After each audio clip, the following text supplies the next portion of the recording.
Every once in a while, you come across a story so strange, you can't help but think that it can't possibly be true. The story you're about to hear, sadly is. It happened in southeast Missouri around the turn of the 20th century, in what was at that time, a small mining village called Elvins, which was consolidated into what is current-day Park Hills, Missouri. Elvins at that time was made up of mostly of immigrant farmers who of Hungarian descent. Most of the men who lived there worked in nearby Leadington at the local mine, which was a very hard, dark, dirty job that consisted of extremely long hours and back-breaking work. One of those unfortunate souls was an albino man whose name seems to be lost to time. His name is not on his stone, and none of the locals I have talked to seem to know the man's name. What is known, aside from the fact that he was an albino, a person with no skin pigment who usually has solid white hair and skin and pink or reddish color eyes. The education system was not what it is today, especially in a small mining town. They also didn't have access to a lot of books or the internet the way they have today, so naturally, his condition was feared around most of the locals. It said that he had a very nasty disposition and didn't like associating with anyone from town. The town feared him. Religion still played a huge role in day-to-day life in those days, and with his appearance and his nasty personality, people often avoided him at all costs. He went to work every day and came home, and so did his co-workers, that is, until something started happening to all the town's children.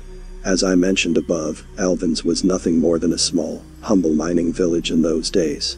Most of the people who lived here had very little or no education the way they do today. All they knew was that there was something killing off the town's children, and the only rational thing they could think of was the town vampire, which he had been nicknamed not long before. According to which local you talk to, there are two versions of what happened next. One was that they hung him from a tree out in what is now known as Gibson Cemetery, which is also where he and all the kids are buried. The other story is that he lived out his life and is buried there, where all the kids are, but in a different section. I personally believe the first story, because of the way he was buried. His grave has a wrought iron fence around it, and was known to have had crosses hanging all over the tree that is buried next to. There is also a tree that was planted on his grave which also has tiny crosses on it. He is also buried far away from the other children.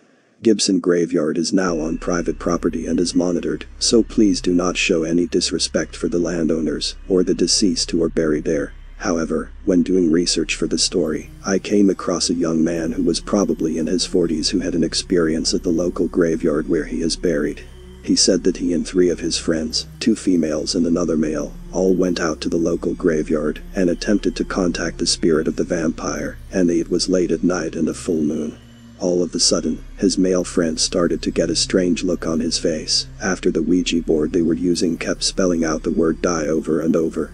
They took him home, and the next day, he apparently committed suicide. Was it something from the board? Was the Elvins Vampire just that, an actual vampire? We'd love to know your opinions in the comment section below. Please, if you like this video, please share it with your friends, and like and follow us. Till next time, if you like this video, please consider giving us a thumbs up, and check out our social media links below. We appreciate each and every one of you more than you know. Also, we have some amazing new merchandise at our website, graveyarddance.com.